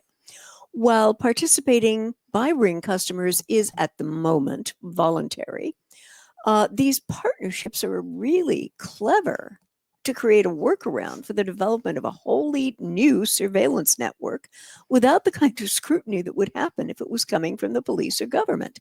Now, this warning comes to us from Andrew Guthrie Ferguson, a professor at the University of the District of Columbia's David A. Clark School of Law and author of The Rise of Big Data Policing. Now, researchers are finding, Mike, that there are very few crimes that are solved by these voluntary surveillance partnerships, but the home security marketing of the Ring arrangement is nudging the culture forward toward an easier acceptance of kind of a panopticon, if you will, outside the full range of civil liberty protections. And also easing the U.S.'s slide toward a full surveillance state is fear of the COVID-19 pandemic.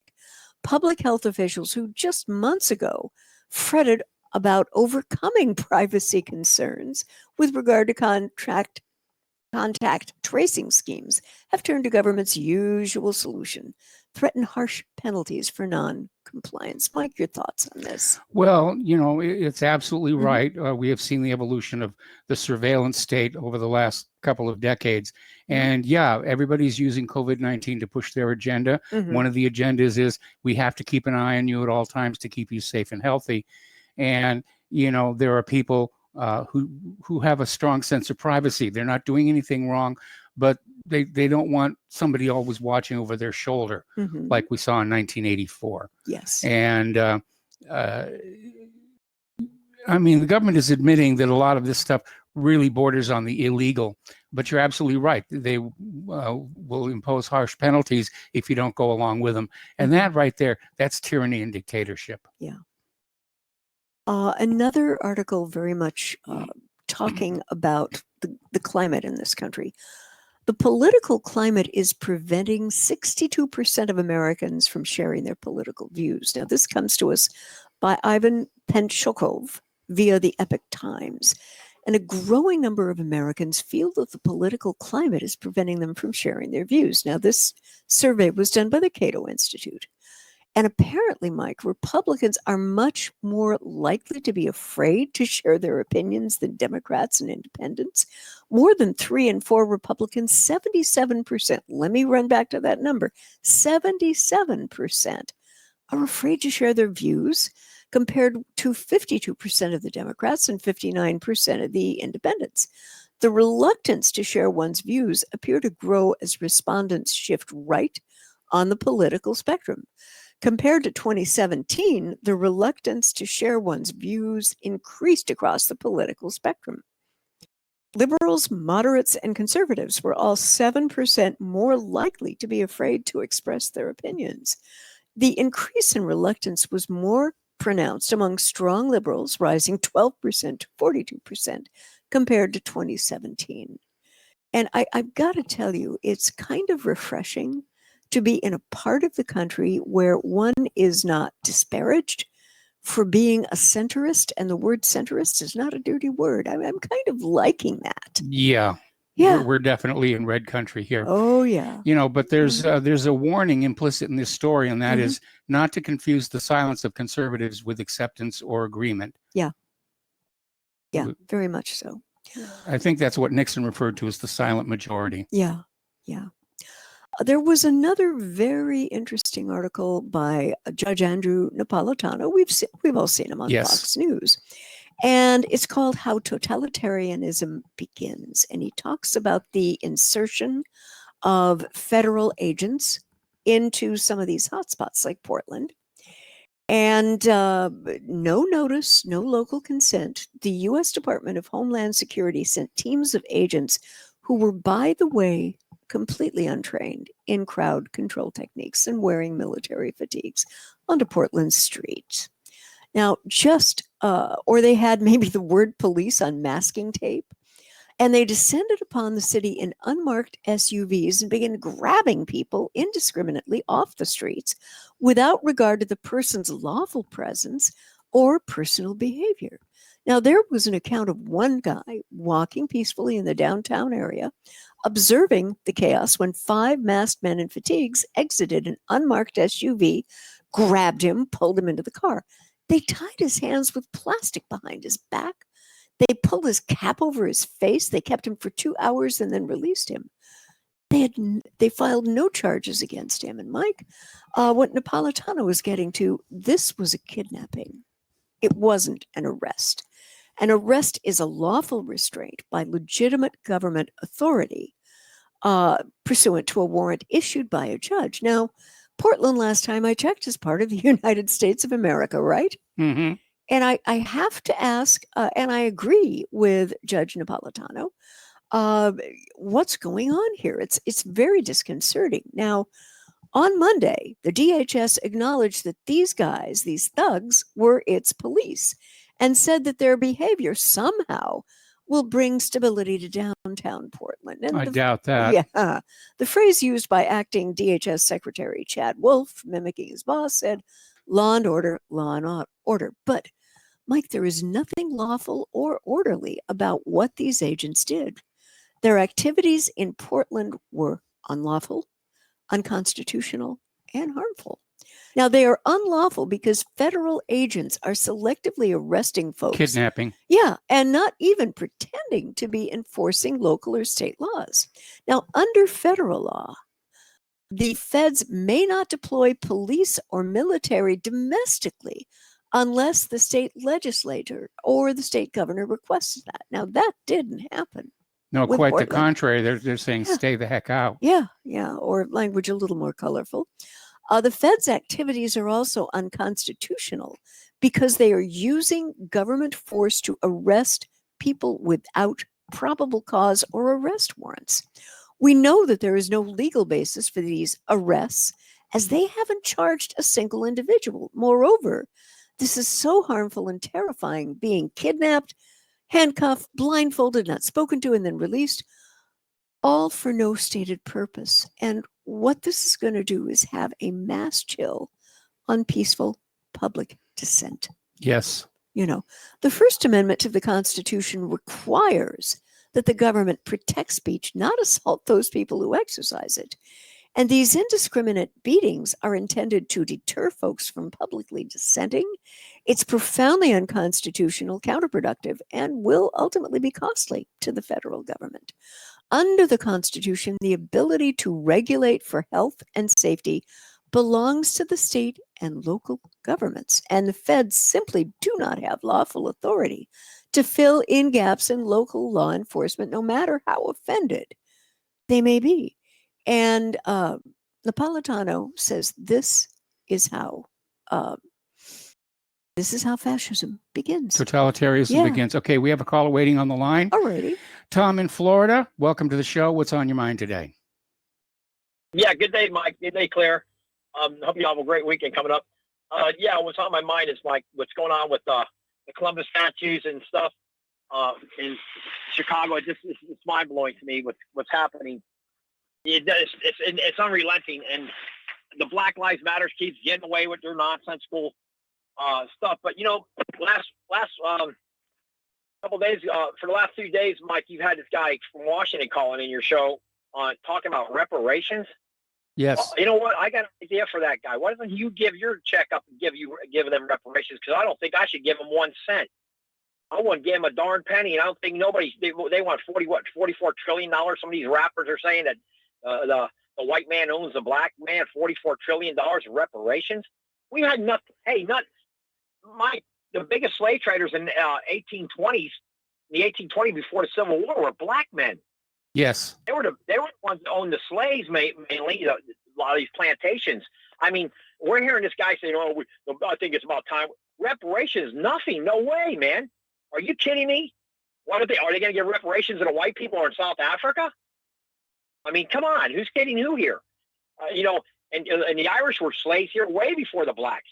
Are they going to get reparations? Are all the Irish going to get reparations from England for the potato famine, which was a hoax, and killing over 5.5 million Irishmen and women? No. This guy sounds nonsensical talking about, oh, we should give reparations. Reparations, nothing, man. We gave them enough. They got affirmative action. They get the best county jobs. They get the best federal government jobs. Who's kidding who here? No. I'm totally opposed to this nonsensical nincompoop stuff. And you hear this lying Biden, this lying sleepy, creepy Joe Biden getting away with the filth he's getting away with, calling Trump a racist president, when this guy's more racist than any president or vice president ever was in office is Biden. He's a bumbling buffoonery. He's going to pick a black communist socialist Bolshevik as his running mate. I mean, Mike, some of your callers, man, it's unrelenting. They hate Trump so bad, it's pitiful. And Mike, I know a lot of police officers and firefighters. I play golf with them. Well, I haven't in a while, but they're all wonderful people. They put on their uniforms every morning. They love their wives. They love their or they love their husband. They love their family, and they have to think every day maybe they're not going to come back to their family. And we hear how bad cops are. All these federal officers are monsters. No, and you have them calling jack booted thugs and all that. And these people are smart. Look, Mike, I knew this was going to happen a year ago if Trump wouldn't have went into these cities and arrested these governors and mayors for Sanctuary City. And look for how it's playing out now. Look what's playing out because Trump wasn't getting tough back 2 years ago when he was doing the immigration with the wall. He literally had to build that wall by himself as far as getting the funds because the Congress is holding him up. We have, 5,648 Americans murdered by illegal aliens in the last 3 years? Yes. Through DUIs, rape, murder. Mike, the crime rate with the Afro-American males against white females in this country is appalling. Have you ever looked at the FBI statistics and talked about them on your show? Occasionally, from time to time, yes. I wish you would update like every week on that.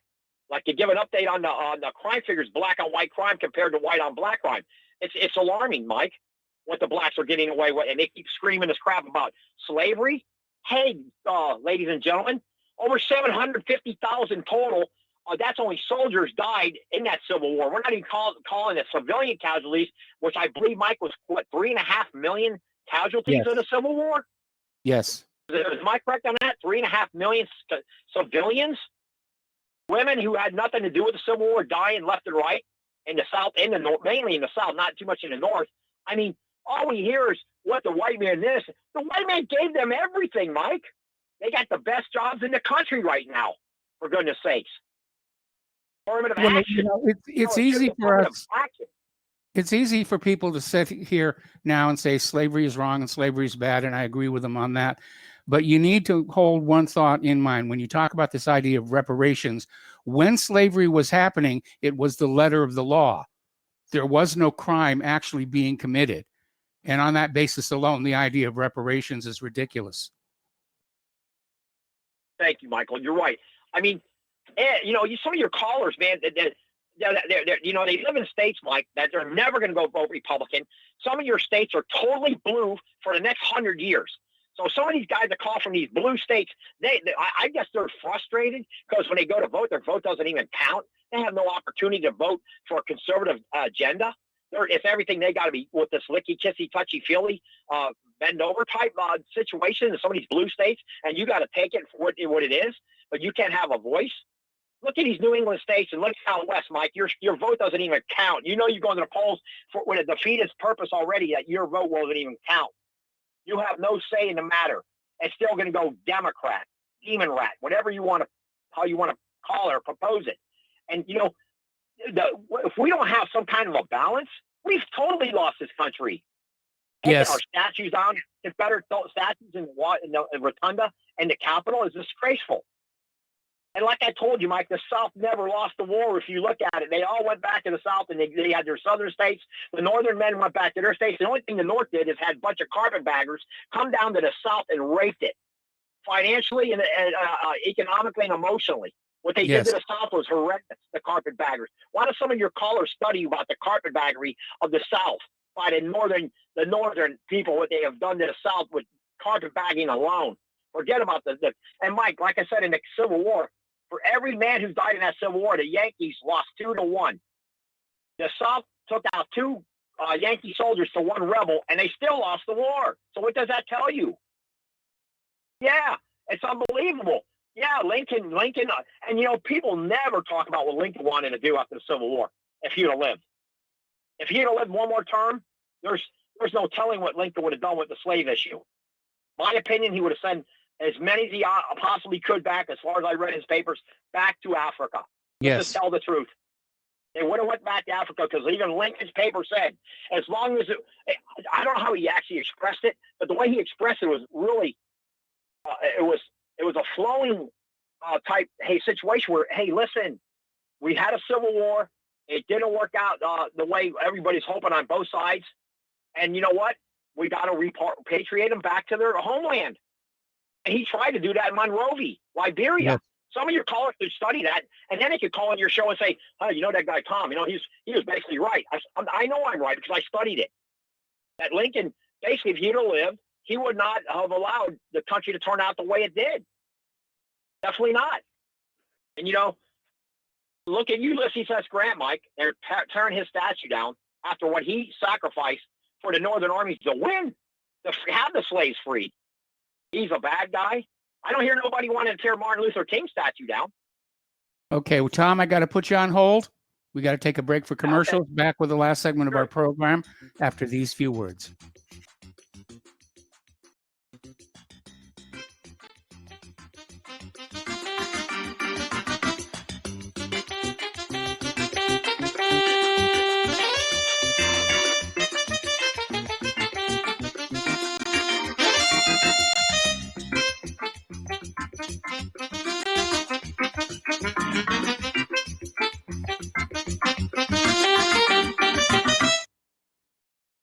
Corporate media dominates the American opinion. Finding independent voices that counter this avalanche is becoming increasingly difficult. With the endless corruption running rampant throughout our government, independent voices are needed more than ever to battle the offensive against our freedoms and liberties. As a listener of RBN, no one understands this concept better than you.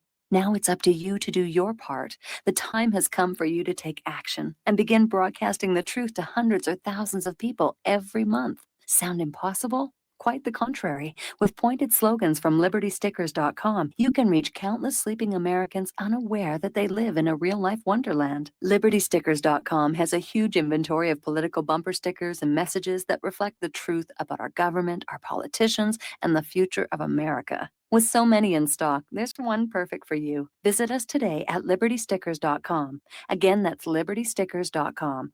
Do your part. Your voice is important. Let it be heard. Extend your life with Extendovite. Extendovite really works. Here are some reviews from Amazon.com. Nikki, great product. Have to try it for a few months to see results. After taking Extendovite for about 6 months, I have noticed improvement on the numbness of my hands and wrists from carpal tunnel. I will continue to buy the product. Ken Peaks, 5 out of 5 stars. Works as advertised.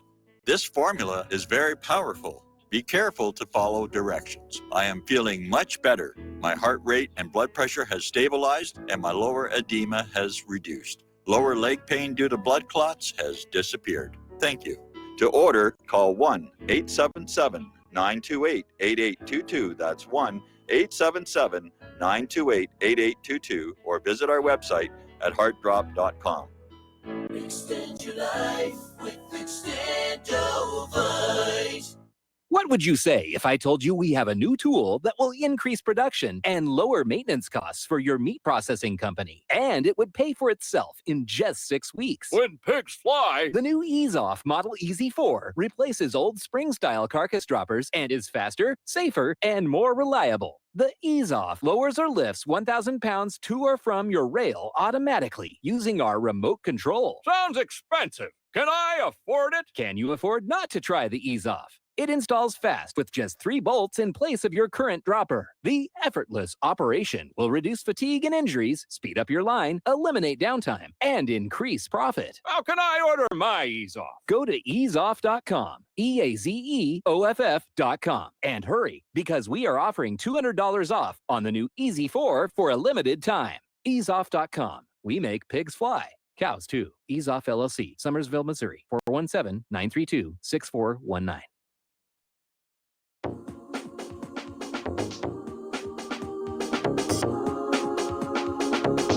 What really happened with your host, Mike Rivero. Visit us online at whatreallyhappened.com. Here is your host, Michael Rivero. Welcome back to our show, last segment of our program on this Powhana Friday. And Tom, I need you to kind of finish up here because Claire's got one more story she needs to fit in.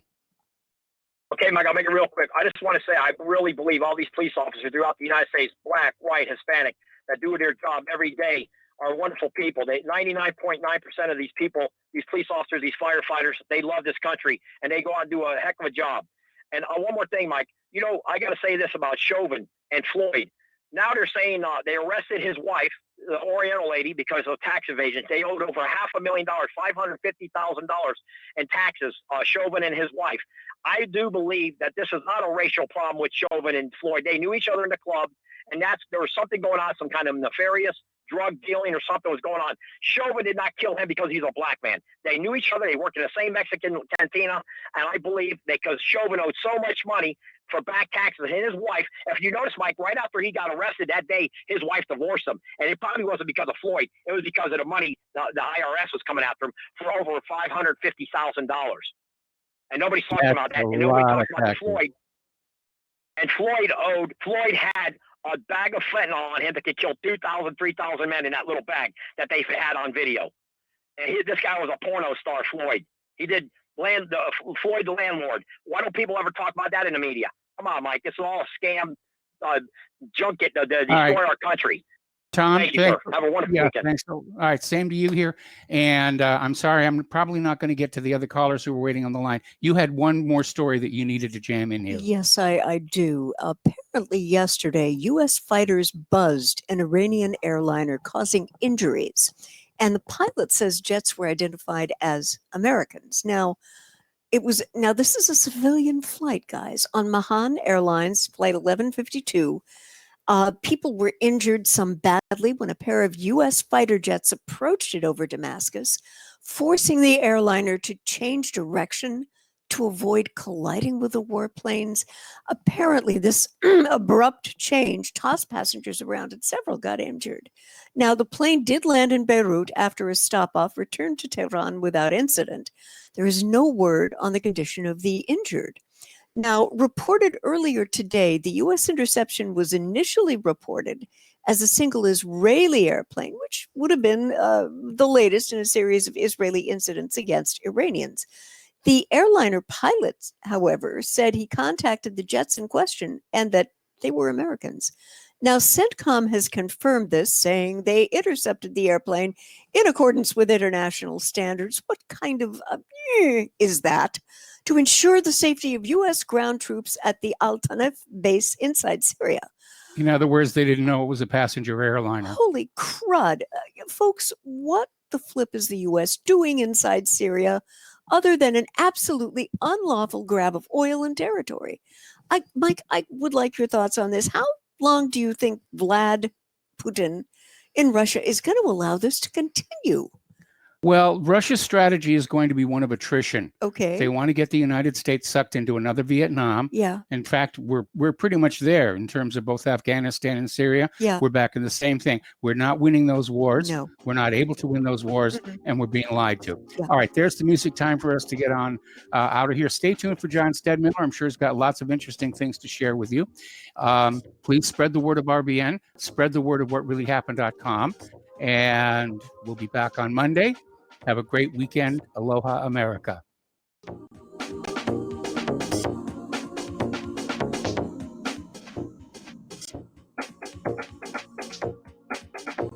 Thank you.